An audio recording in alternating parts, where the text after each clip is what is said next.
صوفیہ کی چمکتی دمکتی کہکشاں میں سلسلہ چشتیہ کے 7ویں صدی ہجری کے عظیم پیشوا بابا فرید الدین مسعود گنج شکر رحمۃ اللہ علیہ کے پیارے، سادات کے گھرانے کے چمکتے تارے، محبوب الہی، سلطان المشائخ، سلطان الاولیاء، حضرت نظام الدین اولیاء رحمۃ اللہ علیہ ناظرین، وہ بلند مقام ہستی ہیں جنہوں نے اپنی پوری زندگی طلب علم، عبادت و ریاضت، مجاہدہ اور لوگوں کی تربیت و اصلاح میں گزار دی۔ ناظرین کرام، آپ نہایت متقی، سخی، ایثار کرنے والے، دل جوئی کرنے والے، عفو درگزر سے کام لینے والے، حلیم و بردبار، حسن سلوک کے پیکر اور تارک دنیا تھے۔ انتہائی بلند علمی مقام کے حامل محفل شکن نظام پاک رحمۃ اللہ علیہ اپنی تیز فہمی اور ذہانت طبعی کے باعث دہلی کے خواجہ شمس الملک رحمۃ اللہ علیہ جیسی شخصیت کے سامنے سب شاگردوں میں انتہائی معظم تھے، بلکہ سب سے زیادہ معظم تھے۔ آپ رحمۃ اللہ علیہ کا مرتبہ کمال بابا فرید الدین مسعود گنج شکر رحمۃ اللہ علیہ کی خدمت گزاری اور اطاعت شاری اور دعا ہی کا نتیجہ تھا کہ نظام الدین، یعنی آپ نے یہ فرمایا تھا کہ نظام الدین انشاءاللہ تم وہ شجر سایہ دار ہوگے کہ خلق خدا کو تمہارے سائے میں راحت نصیب ہوگی۔ ایک وہ وقت تھا کہ حضرت نظام الدین اولیاء رحمۃ اللہ علیہ ناظرین انتہائی تنگ دستی اور فقر و فاقہ کے شکار تھے، یعنی اسی میں وقت گزارتے تھے، مگر اللہ پر توکل کا دامن آپ نے نہیں چھوڑا تھا۔ جب گھر میں فاقہ ہوتا تو ماں کہتی کہ بیٹا آج روزہ ہے، آپ خوش و مطمئن ہو جایا کرتے تھے۔ پھر وہ وقت آیا کہ غیاث پور کی خانقاہ چشتیہ نظامیہ کا دربار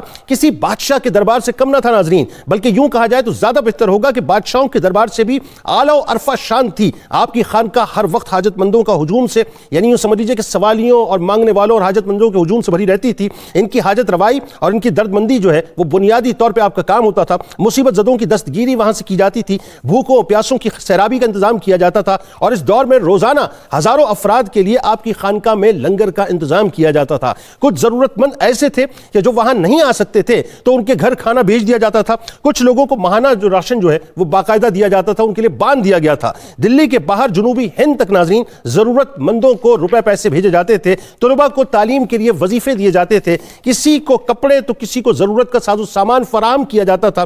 یہاں تک کہ جو لوگ جبنا سے پانی بھرنے آتے تھے ان کے مٹکے اگر ٹوٹ جاتے تو انہیں خانقاہ کی طرف سے مٹی کے مٹکے بھی فراہم کیے جاتے تھے۔ انٹرفیتھ ہارمونی کی اس سے بڑی مثال ملے گی صاحب؟ خدمت خلق کے یہ طریقے اس سلسلے کے دوسرے صوفیاء کے ہمیں ناظرین رائج تھے۔ آپ رحمت اللہ علیہ کی خانقاہ کی تربیت کا نتیجہ تھا کہ اس دور میں بہت سی مساجد بنوائی گئیں، مسافر خانے تعمیر کیے گئے، مدرسے بنے، اور مالداروں نے غریبوں اور طلباء کی کفالت کی ذمہ داریاں اٹھائیں۔ معاشرتی اقدار اور اسلامی کردار کی تعمیر میں آپ نے جو کارنامے انجام دیے ناظرین، اس سے متاثر ہو کے دانشوروں نے آپ کو ہندوستان کا سب سے بڑا صوفی بزرگ فرمایا ہے۔ محبوب الہی رحمت اللہ علیہ نے ناظرین دو شاہی خاندانوں یعنی خاندان غلامان کا عہد دیکھا اور خلجی عہد دیکھا۔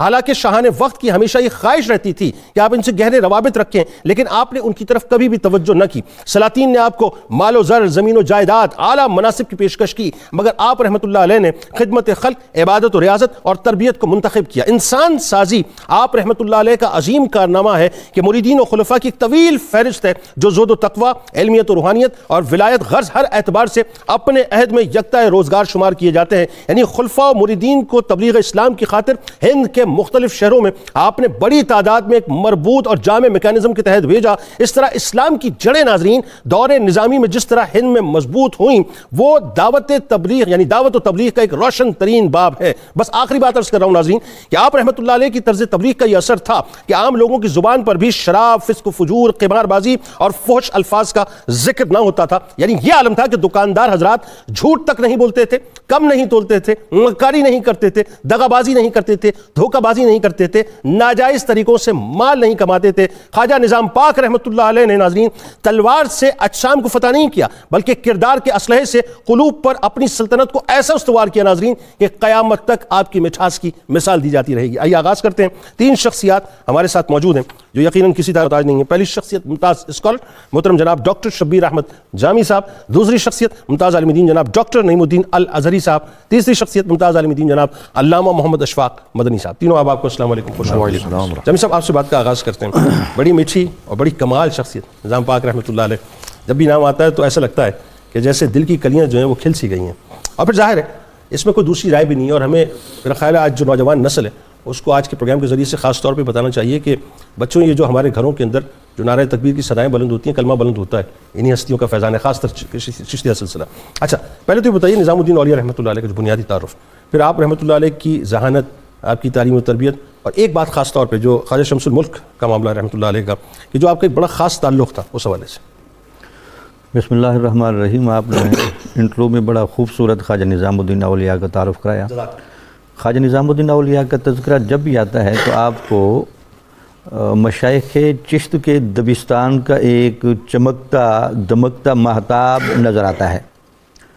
آپ کی شخصیت کے کمالات میں جو باتیں بیان کی جاتی وہ یہ تھا کہ آپ نے علم کو، عقل کو اور عشق کو ایک ایسے امتزاج سے جمع فرمایا تھا کہ یہ تینوں صوتیں اگر آج بھی جمع ہو جائیں تو اصلاح و تربیت کا بہت بڑا باب کھل سکتا ہے. سبحان اللہ، کیا کہنا. آپ خاندان سادات کا اور اہل بیت کا ایک چمکتا دمکتا آفتاب تھے. واہ، نجیب الطرف ہیں. نجیب الطرف ہیں. سبحان اللہ. آپ کے دادا بخارا سے سید علی لاہور تشریف لائے. ٹھیک ہے. اور ان کے بڑے گہرے دوست وہ بھی سادات میں سے سید عرب، وہ بھی ان کے ساتھ لاہور تشریف لائے. وہ نانا دیا گیا. پھر یہاں سے یہ دونوں بدایوں کی طرف گئے کیونکہ بدایوں علم کا اور روحانیت کا بڑا مرکز تھا. تو جب یہ دونوں وہاں ہوئے تو دوستی جو ہے نا وہ آگے رشتوں میں بھی منتقل ہو گئی. بدل گئی. تو سید عرب کی جو صاحبزادی تھی سیدہ بی بی زلیخا، نام بھی دیکھیں کہ اس کے اندر کیا چاشنی ہے. واہ واہ. اور پھر ادھر سے آپ کے جو والد صاحب تھے خواجہ نظام الدین اولیاء کے سید احمد جی. علی دادا تھے، احمد آپ کے والد تھے، اور آپ کا اصل نام تھا محمد. واہ واہ. اور آپ کو والدہ نظام الدین کے نام سے بلاتے تھے. سبحان اللہ. تو بعض نے یہ کہا تو یہ جو نام ہے ماں ہی کے پکارنے کی وجہ سے، ماں کے پکارنے کی وجہ سے. اور بعض کہتے ہیں کہ نہیں، آپ کا نام تو محمد ہی رہا، لیکن جب صوفیاء نے آپ سے جو فیوزات کی کثرت محسوس کی تو صوفیاء نے آپ کو نام دیا نظام الدین اولیاء. یہ ایک ولی نہیں، یہ کئی اولیاء کا فیضان ہے جو خواجہ نظام کی شکل میں جمع ہے، اور پورا دین کا نظام آپ کو دیکھ کر نظر آتا ہے. یعنی اسم با مسمہ. اسم با مسمہ. یعنی کئی اولیاء جو ہیں وہ ایک ہی انجمن بن کے ایک شخصیت کے اندر مجتمع ہیں. علامہ اقبال نے بھی آپ کی مثالیں دی، جیسے آپ نے ہارمونی کی باتیں کی، تو چونکہ باتیں بعد میں ہوں گی تو آپ بہت فطری طور پر نجابت، انتخاب الہی، چنیدگی اور آثار بزرگی شروع سے ہی بڑے نمایاں تھے. واہ. طبیعت کی باریکی کا اندازہ اس سے لگائیں کہ والد صاحب بچپن میں وصال کر گئے تو والدہ صاحبہ کی لوریوں میں آپ پلے، تو جب بھی فاقے کی کیفیت آتی تو وہ کہتی تھی کہ ہم روزے سے ہیں، اور ساتھ یہ محبت بھرا جملہ کہہ فرماتی تھیں آپ کی والدہ کہ آج ہم اللہ تعالیٰ کے مہمان ہیں. تو اس جملے سے آپ کہتے تھے کہ میں وہ مٹھاس فیل کرتا تھا بچپن میں. اللہ اکبر. کہ اس کا مطلب یہ کہ یہ صبر کرنا، توکل کرنا اور قناعت کی زندگی گزارنا، یہ بنیادی طور پر اللہ تعالیٰ کی میزبانی ہوتی ہے اور بندہ مہمان ہوتا ہے. اور پھر بات یہ کہ اس جملے کی رفت اور اس کی حلاوت کو پہنچ جائیں، ادا کرنے والا کیسے پہنچا ہوا اور سننے والا کیسے پہنچا. پھر ذہین بہت بڑے تھے، فطانت قدرتی طور پر طبیعت میں زیادہ تھی. والدہ صاحبہ نے بچپن ہی سے اہتمام کر رکھا تھا کہ ان کو میں تربیت اور علم کے اعلیٰ مراتب سے بھی روشناس کراؤں گی. تو ویسے بھی اندازہ لگتا تھا کہ آپ کی پیشانی پر وہ چمک تھی کہ یہ ایک مہتاب بن کے نمایاں ہوں گے. سبحان اللہ. تو سب سے پہلے بدایوں کے اندر ایک قاری تھے شادی مکری. وہ بڑے مشہور قاری تھے، ان کے بارے میں مشہور تھا وہ کسی بندے کو اگر صبح کی رات کے ساتھ ایک صفحہ بھی پڑھا دیں تو وہ سارا قرآن مجید پڑھ بھی جاتا ہے اور اس کے اندر حفظ کی تڑپ بھی آ جاتی ہے. واہ کیا بات. تو اس کا مطلب کہ ایک ایسے قاری بھی آپ کو ملے جنہوں نے قرآن کا لب و لہجہ اور ادائیگی آپ کے من اور تن میں اتار دی. سبحان اللہ. اس کے بعد پھر آپ کی والدہ نے فیصلہ کیا کہ بدایوں کے اندر بڑے بڑے علماء موجود تھے، لیکن علاء الدین اصولی نام کے بہت بڑے صوفی منش عالم بھی تھے. جو اتنے بڑے بزرگ تھے کہ جب وہ پڑھتے تھے تو جلال الدین تبریزی جو اپنے علاقے بڑے مشہور بزرگ اپنے خانقاہ میں عبادت کر رہے تھے، جب یہ علاء الدین اصولی جا رہے تھے وہ تیزی سے اترے، اس بچے کو بغل لگایا اور اپنا جبہ اتار کر پہنایا. انہوں نے کہا کہ اس طالب علم سے مجھے دین اور دنیا کی اور علم و روحانیت کی چاشنی محسوس ہوتی ہے. اور یہ صلاح کہ یہ علاء الدین اصولی وہی تھے جن کی خدمت میں جب آپ پہنچے تو انہوں نے جہاں آپ کو علم پڑھایا وہاں آپ کی تربیت کی بھی گہری بنیادیں رکھی.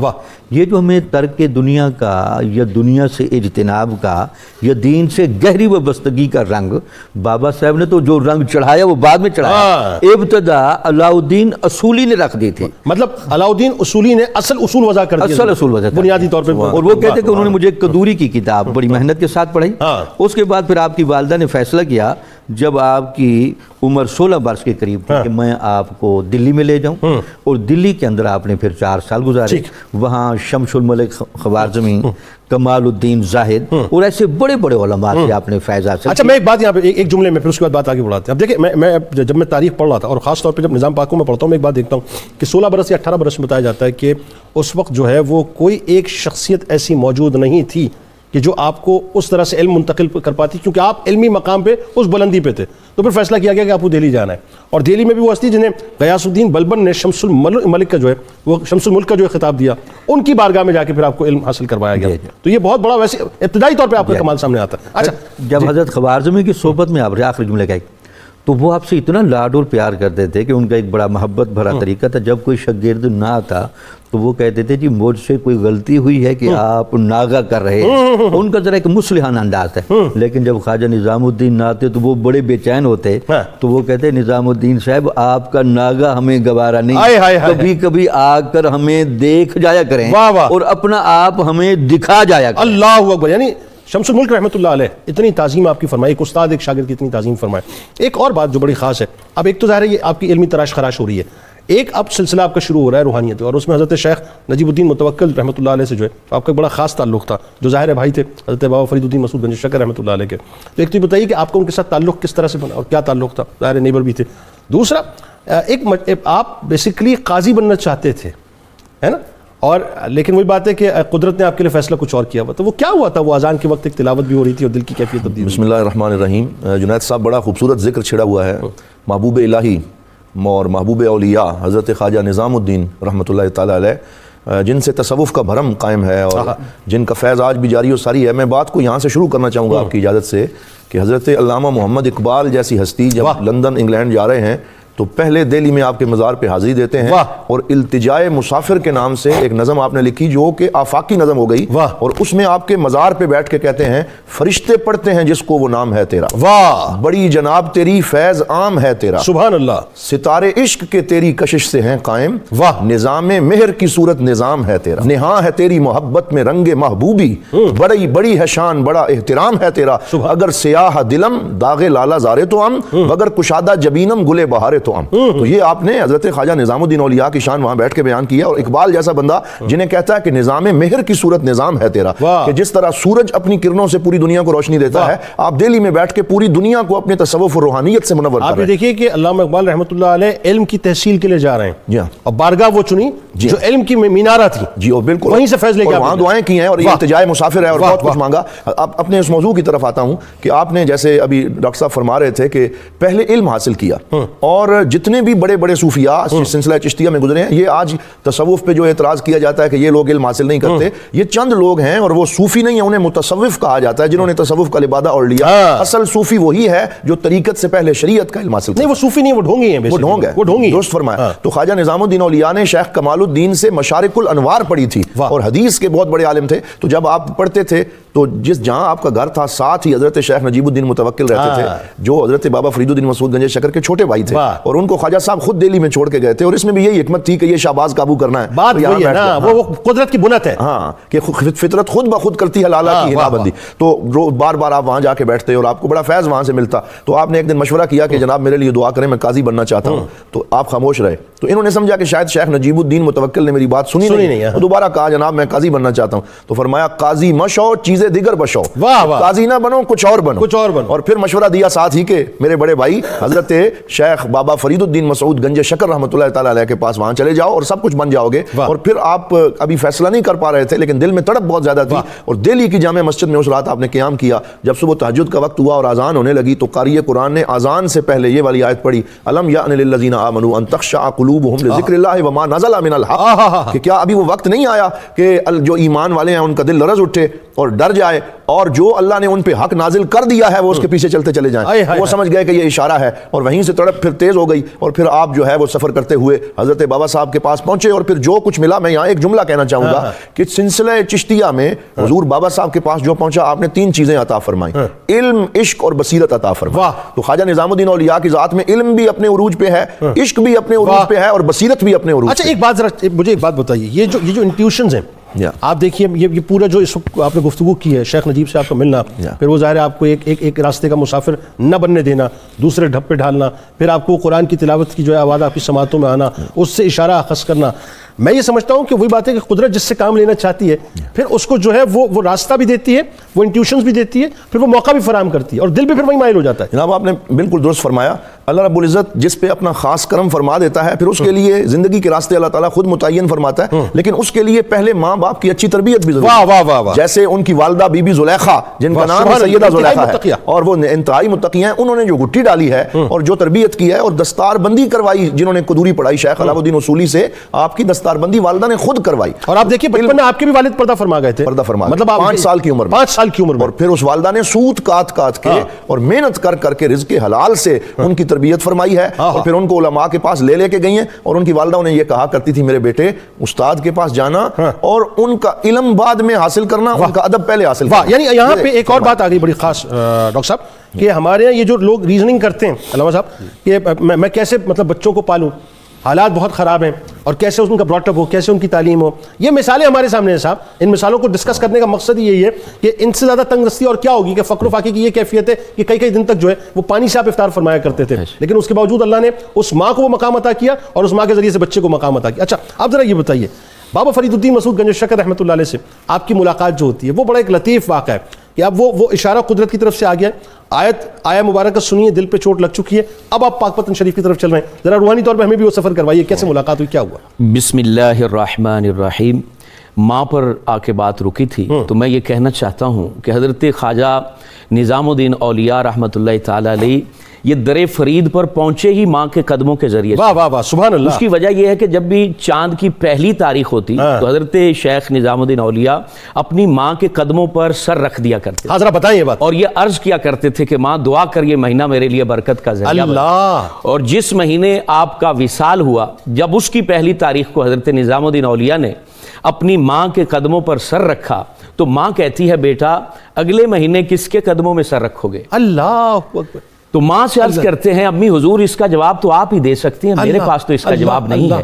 یہ منزلیں ایسے نہیں ملا کرتی ہیں، وہ ادب سے ملا کرتی ہیں، اور اس کا پہلا ذریعہ ماں اور باپ کے قدم ہوا کرتے ہیں. آپ کی بات سن کے اس وقت میرے رونگٹے کھڑے ہو گئے. آپ گفتگو اور حضرت نظام الدین اولیاء رحمۃ اللہ علیہ سے ماں پھر کہتی ہے یہ ان کی آخری رات تھی، اللہ وصال فرمانے والی تھیں، اور سعادت مند مائیں ایسے اپنے بچوں کو تیار کیا کرتی ہیں. فرماتی ہیں بیٹا تم نجیب الدین کے پاس چلے جاؤ اور رات اس کے پاس گزارو، صبح و تہجد کے وقت تیری ماں اس کا جواب تمہیں دے دے گی. ساری رات آپ نے حضور شیخ الاسلام فرید الحق والدین مسعود گنج شکر کے بھائی کے پاس گزارا، اور صبح تہجد کے وقت خادمہ آئی اور کہا کہ آپ کی امی حضور آپ کو یاد فرما رہی ہیں. تہجد کے وقت جب اپنے بیٹے کو اپنے پاس پایا اور کہا کہ بیٹا آپ نے شام کو یہ سوال میں نے کیا تھا کہ اگلی جو پہلی تاریخ ہوگی چاند کی تم کس کے پیروں پر سر رکھو گے، تو آؤ تمہیں تیری ماں جواب دیتی ہے. اور پھر یوں ہاتھ پکڑا اور کہا بیٹے میں تجھے اللہ کے سپرد کر رہی ہوں، وہ تجھے وہاں تک پہنچا دے گا جہاں حقیقت میں تیرا سر ہونا چاہیے. واہ، اس کا مطلب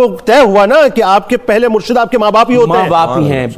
پھر آپ جو ہے نا وہ ایک بات یہاں پر میں بتانا چاہتا ہوں کہ آپ کا شوہرہ جو حضرت فرید الحق والدین مسعود گنج شکر کا ہانسی میں تھا، وہ صرف آپ کے بھائی کی وجہ سے نہیں تھا. آپ نے 12 سال ہانسی شہر میں گزارے ہیں اور اتنی شہرت ہو گئی تھی آپ کے زہد و تقوی کی. پھر آپ نے یہ کہا بھی تھا کہ چل فریدا اوتھے چلیے جتھے سارے ہون انے، نہ کوئی تیری ذات پہچانے تے نہ کوئی تینوں مننے. پھر آپ اجودن آئے تھے. تو حضور نظام الدین اولیاء جب وہاں سے چلے ہیں ایک قافلے کے ساتھ، ہانسی سے یہ قافلہ شہر فرید کی طرف آ رہا تھا اور حضرت شیخ بہاؤالدین زکریہ ملتانی کی طرف یہ قافلہ آ رہا تھا. جب راستے میں پہنچے تو ابھی بھی پاک پتن سے 2 راستے جدا ہو جاتے ہیں، ایک ملتان کی طرف ایک پاک پتن کی طرف چلا جاتا ہے. وہاں جب یہ قافلہ ٹھہرا تو حضرت نظام الدین اولیاء فرماتے ہیں کہ میرے دل میں کیونکہ میں ابو بکر خرات یا اس کا دوسرا نام بولا جاتا ہے ابو بکر قوال، اس سے سن رکھا تھا بہاؤالدین زکریہ ملتانی کا بھی تذکرہ اور حضرت بابا فرید کا بھی. تو میں جب وہاں پر آیا تو میں رات کو سویا بھی، سوچا کدھر جانا چاہیے، تو حضور تاجدار کائنات صلی اللہ علیہ وسلم خواب میں زیارت کرائی اور فرمایا کہ تیرا حصہ فرید کے پاس. پاک پتن چل دے. پاک پتن چل دیے. اور جب حضور حضور شیخ الاسلام بابا فرید کے پاس حاضر ہوئے تو حضور شیخ الاسلام نماز پڑھا رہے تھے، خود جماعت کر رہے تھے۔ اس کے بعد جب نظر پڑی حضرت نظام الدین اولیاء کے چہرے پر تو فرمایا اے نظام الدین تم خوب آئے اور کمال آئے اور بہت برکات پاؤ گے۔ اور پھر آپ نے 3 سفر کیے، میں مختصر کرتا ہوں، 3 سفر کیے۔ تیسرے سفر میں جب آپ حضور شیخ الاسلام کی خدمت میں حاضر ہوئے تو آپ نے اپنی دستار بھی عطا فرمائی، جبہ بھی عطا فرمایا۔ اور یہاں کیونکہ بابا فرید تو زہد الانبیاء کا لقب رکھتے ہیں، بہت بڑے زاہد تھے، ایک دفعہ حضرت نظام الدین اولیاء رحمۃ اللہ تعالی علیہ نے آپ کے دلیے کے اندر نمک قرض لے کے ڈال دیا تھا۔ جب پیالے سے آپ نے لقمہ اٹھایا تو ہاتھ اٹھ نہیں رہا تھا، فرمایا کیا وجہ آج میرا ہاتھ اٹھ نہیں رہا؟ تو حضرت نظام الدین اولیاء ڈرتے ہوئے عرض کرتے ہیں حضور قرض کا نمک ہے اور وہ میں نے ڈالا اس میں۔ کہا کہ فقیر کو کیا غرض کہ وہ خواہش نفسانی کو پورا کرنے کے لیے قرض اٹھائے؟ آپ رونے لگے، کہا کہ حضور مجھے معاف کر دیں۔ اب جو دعا دی جس کا اثر آج بھی 800 سال کے بعد نظر آتا ہے، میرے شیخ الاسلام بابا فرید الحق والدین نے کہا اے نظام الدین آج کے بعد تجھے قرض کی ضرورت ہی نہیں پڑے گی، ہم نے تیرے لیے کچھ دنیا مانگی ہے رب سے۔ تو حضرت نظام الدین اولیاء رو کے کہتے ہیں مجھے ڈر لگ رہا ہے۔ کہا کچھ مانگی ہے لیکن تجھے کوئی خطرہ نہیں ہے، وہ دنیا مانگی ہے تاکہ دنیا تیرے پاس آئے اور تیرے پاس فیض تصوف پائے اور فیض برکت پائے۔ اور کیا دیکھیں نا، 2 باتیں اس میں بڑی خاص ہیں۔ ایک تو بابا صاحب کا خود کا قول مبارک کہ میں خلافت کسی اور کو دینا چاہتا تھا لیکن مجھے اشارہ ہوا اور حکم ہوا کہ نہیں نظام الدین کے لیے رکھو، میں نظام الدین کے لیے رکھا۔ دوسری بات یہ وہ دعا کا کیا اثر کہ ایک انتہا یہ کہ فقر و فاقہ جہاں پر افطار 3-3 4-4 دن روزوں میں جو ہے پانی سے ہو رہی ہے، اور ایک انتہا یہ کہ بادشاہان وقت آپ کی بارگاہ میں آنا چاہیں اور آپ ان کو نہ بلائیں کہ ایک دروازے سے داخل ہوگا تو دوسرے دروازے سے میں نکل جاؤں گا۔ اللہ اکبر۔ ناظرین ہمارے ساتھ میں بڑی حسین گفتگو ہو رہی ہے، نظام پاک رحمۃ اللہ علیہ بڑا جمالی تذکرہ ہے آپ کا۔ ابھی جب لوٹیں گے آپ کو بتائیں گے خاندان غلامان یعنی عہد غلامان جو ہیں تذکرہ پاک ہے حضرت نظام الدین اولیاء رحمۃ اللہ علیہ کا۔ اچھا ناظرین یہ جو اولیاء کرام ہوتے ہیں نا یہ بڑے کمال ہوتے ہیں صاحب، ان کے دل اللہ تعالیٰ نے روئی سے زیادہ نرم رکھے ہوتے ہیں، روئی سے زیادہ نرم ہوتے ہیں۔ یعنی میں آپ کو بتاؤں نظام پاک کا ایک واقعہ اور بڑا کمال واقعہ ہے، بڑا آپ کے دل کو چھو کے انشاءاللہ جائے گا۔ مخلوق خدا کا احساس ناظرین اس قدر تھا کہ ان کے دکھ سکھ کو اپنا غم اور اپنی خوشی جانتے تھے۔ خانقاہ میں جب لوگوں کی کثرت ہوتی اور ہجوم کی وجہ سے بعض لوگ جب جا کر دھوپ میں ہوتے تو آپ بار بار فرمایا کرتے تھے کہ ذرا قریب ہو جاؤ، ذرا قریب ہو جاؤ کہ دھوپ والے بھی چھاؤں میں آ جائیں۔ یعنی آپ کی نظر ان لوگوں پہ ہوتی تھی جن کو دھوپ کی تمازت تنگ کر رہی ہوتی، یعنی دھوپ ان پہ پڑ رہی ہوتی تھی لیکن جسم جو ہے وہ حضرت نظام الدین اولیاء رحمۃ اللہ علیہ کا جل رہا ہوتا تھا۔ آپ اکثر یہ فرمایا کرتے تھے کہ لوگوں کے دکھ سکھ میرے دل پر وارد ہوتے ہیں اور جب مخلوق خدا سکون سے مزے لے کر کھانا کھاتی ہے، جملے سنیے گا ناظرین کیا کمال ہے کہ مخلوق خدا جب سکون سے مزے لے کر کھانا کھاتی ہے تو اس کا مزہ اور اس کا ذائقہ میں اپنے حلق میں محسوس کرتا ہوں۔ آپ فرماتے ہیں ایک دن مجلس میں کہ جتنا غم و اندوہ مجھے ہے شاید ہی دنیا میں کسی کو ہوگا، کیونکہ اتنے لوگ آتے ہیں اور صبح شام تک اپنے اپنے دکھ مجھے سناتے ہیں تو دکھ میرے دل میں بیٹھ جاتے ہیں۔ پھر فرماتے ہیں کہ وہ دل عجب ہوگا جو اپنے مسلمان بھائی کا دکھ سنے اور اس پر اثر نہ۔ اور آخری بات آپ کو بتاؤں ناظرین، فرماتے ہیں کہ مرد کا کمال 4 چیزوں سے ظاہر ہوتا ہے۔ کتنی چیزوں سے؟ 4 چیزوں سے۔ فرماتے ہیں کہ کم کھانا، کم بولنا، کم سونا اور لوگوں سے میل جول کم رکھنا۔ پھر آپ فرماتے ہیں کہ ترک دنیا یہ نہیں ہے کوئی اپنے آپ کو بڑھانا کر لے، مثلا لنگوٹ باندھ کر بیٹھ جائے۔ ترک دنیا تو یہ ہے کہ لباس پہنے اور کھانا کھائے، البتہ جو کچھ آئے، دیکھیں وہی خلق خدا صرف لوگوں کی خدمت کہ جو کچھ آئے اسے خرچ کرتا رہے، جمع نہ کرے، اس سے رغبت نہ رکھے اور دل کو کسی چیز میں، اس دل کو کسی چیز میں نہ لگائے۔ آغاز کرتے ہیں گفتگو کا وہیں سے۔ ڈاکٹر صاحب ذرا یہ بتائیے نظام پاک رحمۃ اللہ علیہ کا زہد و تقویٰ، آپ کی عبادات، آپ کے مجاہدات، پھر خاص طور پہ جو آپ کے مواعظ ہیں، یعنی آپ دیکھیے کیسے کمال ہیں کہ اصلاح احوال کے حوالے سے ایسا لگتا ہے کہ ایک ایسا بہتا سمندر ہے جو ہمارے قلوب کو روشن کرتا ہوا جا رہا ہے۔ اور خاص طور پہ جو بادشاہوں نے آپ کو پیشکش کی، آپ یہ دیکھیں آپ نے کسی پیشکش کو قبول نہ فرمایا۔ جی بسم اللہ الرحمن الرحیم۔ خواجہ نظام الدین اولیاء کے ہاں جو زہد و تقویٰ کے معیارات ہیں اس کا اندازہ ہم بابا صاحب کی آخری وصیتیں جو آپ کو کی تھیں، آپ نے ان کو 4 باتیں فرمائی تھیں۔ ایک بات تو یہ فرماتے ہیں نظام الدین جو باتیں آپ نے مجھ سے سنی ہیں وہ لوگوں کو بیان کرنا، ٹھیک ہے۔ دوسرا یہ فرمایا کہ نظام الدین ہمیشہ خیال بد سے بچنا، عمل بد نہیں، خیال بد سے بچنا۔ ہم عام طور پر یہ سمجھتے ہیں کہ عمل بد سے تو ہم بچ لیں گے لیکن خیال بد سے نہیں بچیں گے، تو خیال بد نے عمل بد تک کسی نہ کسی موقع پر لے ہی جانا ہے۔ یعنی اس کا مطلب یہ ہوا بنیادوں کو آپ نے گرپ کیا کہ خیال بد پر ہمیشہ نگاہ رکھیں۔ سبحان اللہ سبحان۔ اور تیسرا آپ کو فرمایا کہ جو آپ سے دشمنی کرے، ٹھیک ہے، جو آپ سے جھگڑا کرے، ٹھیک ہے، جو آپ سے لڑے، ٹھیک ہے، ہمیشہ اس کو دل سے دوست رکھنا، سبحان اللہ۔ کیا اس کو دوست بنانا۔ اچھا یہ وہی بات ہے، الخلق عیال اللہ، یہ وہی بات ہے کہ کوئی آپ سے بہت حسد رکھتا تھا، آپ کی بڑی برائی کرتا تھا، جب وہ مرا تو آپ اس کی قبر پہ گئے، اس کے لیے دعا کی اور اسے معاف کیا، پھر اللہ سے دعا کی اللہ میں نے اسے معاف کر دیا تو اس کی پکڑ میرے لیے نہ کرنا, ایسا ہی ہوا تھا نا. جن کو ہم صوفیاء کہتے ہیں, یہ بنیادی طور پر حضور نبی اکرم صلی اللہ علیہ وسلم کی جو رحمت للعالمینی کا فیض ہے, یہ اس چھتری کے تحت بیٹھے ہوتے ہیں. واہ واہ سبحان اللہ. پوری مخلوق خدا سے ان کو بڑی محبت ہوتی ہے. سبحان اللہ. ان کو تو وہ کافروں کے ساتھ, ہندوؤں کے ساتھ, وہ بھی جب آپ کی مجلس میں آتے تھے تو بڑی اپنائیت اور انس فیل کرتے تھے, اور وہ یہ کہتے تھے کہ ہم نے تو انسان کامل دیکھا ہے, یار اس کے اندر کیا درد ہے. سبحان اللہ. کیا ہم, ایک تو یہ فرمایا, چوتھا یہ فرمایا کہ آپ کے در پر جو بھی بندہ ہے وہ خالی ہاتھ نہ جائے. بلکہ اس میں ایک واقعہ عجیب ہے کہ ایک دفعہ ایک سائل آپ کے دربار میں آیا اور آپ اس وقت دوپہر کو قلولہ فرما رہے تھے, آپ کو خواب میں بابا فرید صاحب خواب میں ملے. آپ نے کہا نظام الدین میرے ساتھ کیے ہوئے وہ وعدے کہاں ہیں, سائل آپ کی درگاہ سے خالی جا رہا ہے اور آپ آرام فرمائیں. آپ تیزی کے ساتھ اٹھے اور لانگڑیوں کو کہا جی اس سائل کو بلائیں, گھر وہ جو کچھ بھی ہے اس کو بہرحال کچھ نہ کچھ دے کر بھیجیں. واہ واہ واہ. ریاضت و مجاہدے کا کیا رنگ تھا کہ پوری زندگی آپ نے, آپ کے لیے صائم الدہر کا لقب تجویز کیا گیا. سبحان اللہ. جس دن آپ نے وصال فرمایا اس دن بھی آپ روزے سے. اللہ. یہ آپ کو بابا صاحب نے کہا کہ نظام الدین یہ جو روزہ ہے یہ تزکیہ نفس کے لیے اور تقوی اور طہارت کے لیے ایک نصف راہ ہے. سبحان. یہ صبر کی کنجی ہے. واہ. اگر آپ روزے رکھیں گے اور نفس کی تمام لگاموں کو اپنے کنٹرول میں رکھیں گے, پھر سیادت کا بھی فیضان تھا, ادھر مجاہدے مل رہے ہیں اور بابا فرید کا نظر فیض مل رہا ہے, تو کیا کمال ذہن میں ہوگا. سبحان اللہ. پھر لوگ جو بھی آپ کے پاس آئے ان کی بڑی تربیت کرتے تھے. ٹھیک ہے. سید کرمانی کہتے ہیں کہ آپ کا تربیت کا انداز اتنا مصلحانہ, حکمت بھرا اور ناصحانہ ہوتا تھا کہ ہم سے بڑے بڑے مجاہدات جناب نے کروائے, اور دنیا کی محبت کو جس انداز سے آپ دل سے نکال لیتے تھے اور بندے کے قلب و روح کو جتنا اللہ کے قریب کرتے تھے, یہ میکانزم آپ کا بڑا خوبصورت. سبحان اللہ. اچھا ایک بات بتائیے ذرا, آپ نے دو عہد دیکھے خاص طور پہ, ایک تو خاندان غلامان کا عہد دیکھا آپ نے اور ایک خلجیوں کا عہد دیکھا, اور وہ آپ کا بڑا ایک پیک ٹائم تھا خلجیوں کا جو آپ کا عہد تھا.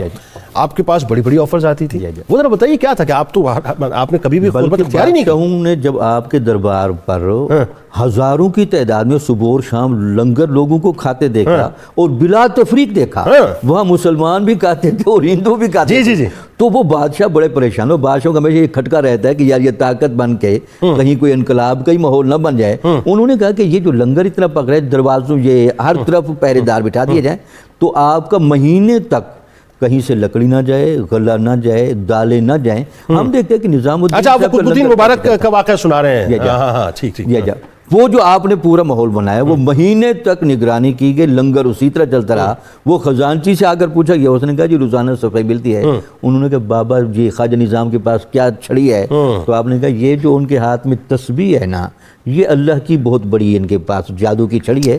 وہ آتے ہیں, لنگر پکڑا ہوتا ہے, ہمیں آرڈر ہے دیگیں رکھ دیں, آگ جلا دیں, وہ تسبیح لے کر آتے ہیں, اس کے بعد کھانے تیار ہو جاتے ہیں, لوگ کھاتے ہیں. تو یہ جو ہے نا من یتق اللہ یجعل لہ مخرجا ویرزقہ من حیث لا یحتسب, تقوی رزق کو غیب سے بھی پکڑ کے لے آتا ہے. سبحان اللہ. صوفیاء نے اپنی عملی زندگی میں اس کے تجربات دیکھے. عبادات کا عالم بتائیے, آپ کی عبادات کیسی؟ عبادات آپ بہت زیادہ کرتے, بلکہ قرآن کی تلاوت کا جب آپ سے پوچھا گیا, آپ نے کہا قرآن کی تلاوت سے انوار بھی ملتے ہیں, احوال بھی ملتے ہیں, آثار بھی ملتے ہیں. انوار نازل ہوں گے آپ کے دل پر, احوال نازل ہوں گے آپ کی روح پر, سبحان اللہ. آثار نازل ہوں گے آپ کے جسم پر. سبحان اللہ. آپ یہ کہتے تھے کہ قرآن مجید جب آپ پڑھیں اس کے معنی میں کھو جائیں, اللہ کی عظمت میں گم ہو جائیں, اور اس خاص کیفیت میں رہیں کہ آپ گویا کہ قرآن پڑھتے ہوئے اللہ کے بہت قریب چلے گئے اور اللہ تعالیٰ آپ سے کلام کر رہا ہے. ٹھیک, بات آگے بڑھاتے ہیں. اس میں ایک بات جو بڑی خاص ہے ڈاکٹر صاحب, وہ یہ ہے کہ آپ کا جو دربار, دیکھیں ایک تو بنیادی طور پہ جو بات ڈاکٹر صاحب نے کی, میں چاہتا ہوں اس بات کو تھوڑا سا اور کھولا جائے کہ بادشاہ نے وقت نے یہ چاہا کہ آپ سے ملا جائے. بادشاہ نے وقت جو ہے وہ آپ کو نظر بھی بھیجا کرتے تھے, آپ قبول نہیں فرماتے تھے, اور اس میں جائیدادیں بھی آپ کو آفر کی گئیں, مال اسباب بھی آفر کیے گئے. لیکن کمال یہ ہے کہ ایک وقت وہ تھا کہ جہاں فقر و فاقہ انتہا پہ تھا, اور ایک وقت ایسا کہ آپ کا دربار جو ہے بادشاہوں کے دربار سے بھی جو ہے اونچا دربار, ویسے بھی ظاہر ہے اولیاء کا دربار, لیکن آپ کے دربار کی شان و شوکت ہی کچھ اور ہوتی تھی. وہ کیا نظام تھا, وہ کیا میکانزم تھا, ذرا بتائیے وہ کیا ہوا تھا, اور خاص طور پہ کرامات کا بھی آپ نے ذکر کرنا ہے اس میں. یہ میں عرض کرتا ہوں کسی نے کہا تھا کہ تخت سکندری پر وہ تھوکتے نہیں ہیں، بستر لگا ہوا ہو جن کا تیری گلی میں. تو جن کا بستر حضور کی گلی میں لگا ہو اور جن کو صوفیاء کا فیض ملا ہو، اور حضرت بابا فرید الدین مسعود گنج شکر نے پہلی ملاقات میں دیکھتے ہی جن کے بارے میں یہ شعر پڑھا ہو کہ اے آتش فراقت جاں را خراب کرتا، سیلاب اشتیاقت دل ہا کباب کردا، کہ آپ کہاں رہے ہو، آپ کے انتظار نے میرے دل کو کباب بنا دیا اور میں تو آپ کے اس اشتیاق کی آگ میں جلتا رہا. یعنی مرشد جنہیں کہہ رہا ہے کہ اے مرید میں تیرا انتظار کر رہا. اور یہاں بڑا اچھا انہوں نے ذکر کیا. میں ایک چیز کا اضافہ کر کے آگے بڑھوں گا. 3 چیزیں حضرت بابا صاحب نے خود سبقن اپنے مرید کو پڑھائی ہیں. وہ ایسے شیخ ہوتے تھے کہ جو فیضان روحانی بھی دیتے تھے، ساتھ پڑھاتے بھی تھے. عوارف المعارف کے اسباق پڑھائے، اور ابو شکور سالمی کی کتاب التمہید ہے، تصوف کی بہت اعلیٰ کتاب ہے، وہ بابا صاحب نے خود پڑھائی، اور اس کے ساتھ ساتھ قرآن کی تفسیر حضرت خواجہ نظام الدین اولیاء کو پڑھائی. اور پھر جب بھیجا آپ آ گئے، اور غیاث پور کی وہ خانقاہ جو قائم ہوئی، تو پہلے تو غربت کا دورہ تھا، کئی دن کے فاقے رہتے تھے. اور پھر وہ بڑا مشہور واقعہ ہے کہ جب وہ فاقے ہوتے تو 2 آپ کے پاس خادم شروع میں تھے جنہیں آپ نے شروع میں خلافت دی. ایک حضرت شیخ برہان الدین غریب اور ایک حضرت شیخ کمال الدین. تو ان دونوں وہ یہ کہتے تھے کہ کھانے کے لیے کچھ نہ ہوتا، بڑے فاقے ہوتے. تو ایک دن ایک نیک خاتون جو ہے وہ تھوڑا سا آٹا قرآن پڑھتی تھی، سود کھاتی تھی، اس نے پیش کیا. تو بابا صاحب نے کہا آج ذرا اسے دیگ میں چڑھاؤ، یہ جو آٹا زیادہ آ گیا نا، لگتا ہے آج کوئی اور مہمان آ رہا ہے. تو جب اس کو پکایا جانے لگا تو ایک مجذوب آیا. اس مجذوب نے کہا جلدی کھانا میرے سامنے لاؤ، جو کچھ پیش کرو. بابا صاحب نے کہا پک رہا ہے، تھوڑا صبر، نہیں ابھی دے دو. تو آپ نے اس گرم دیگ کو اپنے ہاتھوں سے اٹھا کے سامنے رکھا. اس نے وہ دیگ جو اس دور میں جو بھی ہوتی تھی اس کو اٹھا کے توڑ دیا، اور ساتھ یہ جملہ کہا کہ بابا فرید الدین نے آپ کی روحانی محتاجی کو دور کیا اور آپ کو روحانیت بخشی ہے، میں نے آج آپ کی محتاجی کی دیگ کو توڑ دیا، اور اب آپ کو کوئی کمی نہیں آئے گی. اور پھر اس کے بعد تو رزق کا دروازہ کھل گیا اور ریل پیل ہو گئی، اور لاکھوں ہزاروں لوگ آپ کے دربار سے آ کے کھانے لگے. جیسے کہا کہ کفار بھی اور دیگر ہندو بھی آتے، سب کو وہاں سے کھانا ملتا. اور یہاں آپ دیکھیے، میں ایک واقعے کی طرف اشارہ کروں کہ واشون ہوتے تھے، یعنی جو کان بھرتے تھے بادشاہوں کے کہ بڑا یہاں تو پیسہ ہے، پتہ نہیں کہاں سے آ رہا ہے. تو جو تغلق بادشاہ تھا اس کی طرف خط لکھا کہ انہوں نے جو قلعے لگائے ہیں جن سے جانور بنتے ہیں وہ بھی سونے کے ہیں، تو یہ کہاں سے آتا ہے؟ تو آپ نے وہ جو خط کا جواب دیا، آپ نے فرمایا یہ جو میں نے لگائے ہیں نا، اس پہ میرے جانور پیشاب کرتے ہیں. دنیا کی بے وقتی کو بتانے کے لیے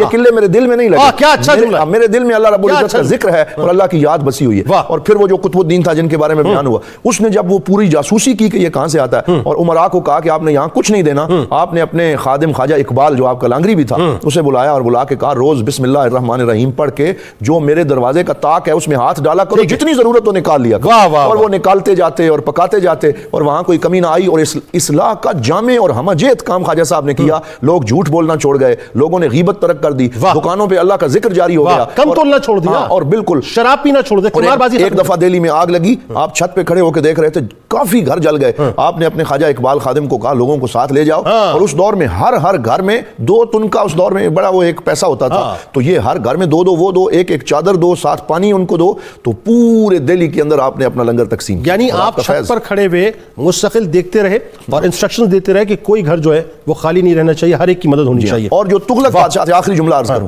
جو سلطان وہ تغلق تھا، آپ طوائف الملوکی کے دور میں آئے، 14 بادشاہ جو ہیں وہ آپ کے دور میں تبدیل ہوتے رہے. تغلق بادشاہ نے کہا میں ایک جنگ پہ جا رہا ہوں، واپس آؤں تو ان کی خانقاہ اٹھا کے پرے کرو اور اس کو یہاں سے اٹھاؤ. تو انہوں نے کہا جی وہ واپس آج رات کو پہنچ جائے گا. تو آپ نے کہا ہنوز دلی دور ہے، کہ ابھی دلی دور ہے. اور اسی رات کو باہر ہی اس کا وصال ہو گیا. اور آپ کے ساتھ جس نے ٹکر لی بچا نہیں ہے، بچا خواجہ نظام کا نام ہی ہے. واہ واہ! آخر میں جو بڑی خاص بات ہے، دیکھیں ایک طرف تو یہ کہ آپ کا اپنا علمی مقام، دوسرا یہ کہ آپ کا روحانی مقام. یہ لوگوں کو سمجھانے کے لیے آج کہ صاحب صوفی ہم جو کہتے ہیں، یہ صوفیزم کی جو ہم بات کرتے ہیں کہ صوفیزم صحیح طور سے اپنی روح کے ساتھ جو ہے اس کی امپلیمنٹیشن ہونی چاہیے، اور صحیح صوفیہ کے ہاتھ میں نظام ہونا چاہیے. تو صوفیہ پہ نظام پاک جیسے ہوتے ہیں. ایک طرف تو علمیت ہے، دوسری طرف روحانیت ہے، تیسری طرف خلق خدا کی خدمت اتنی بڑے پیمانے پہ. چوتھا مدارس کا، یعنی یوں سمجھ لیجیے آج کے دور میں یونیورسٹیز کا اور اسکولز کا قیام، مساجد کا قیام. پھر آپ نے دیکھے کتنا مشنری ذہن اختیار کیا، 700 کے قریب لوگ تیار کیے جو ٹاپ آف دا لائن علمیت میں بھی اور روحانیت میں تھے. ان کو آپ نے جو ایکسپلور کیا پورے ہندوستان کے اندر، خاص طور پہ دکن میں کام کیا. ذرا بتائیے وہ کیا آپ کا ایک ویژن تھا اور کیا مشن تھا؟ بسم اللہ الرحمن الرحیم. پہلی بات تو یہ کہ کسی بھی شخص کا علمی مقام جاننا ہو تو 2 چیزیں دیکھنا بہت ضروری ہے. وہ کیا؟ ایک یہ کہ اس نے پڑھا کس سے ہے،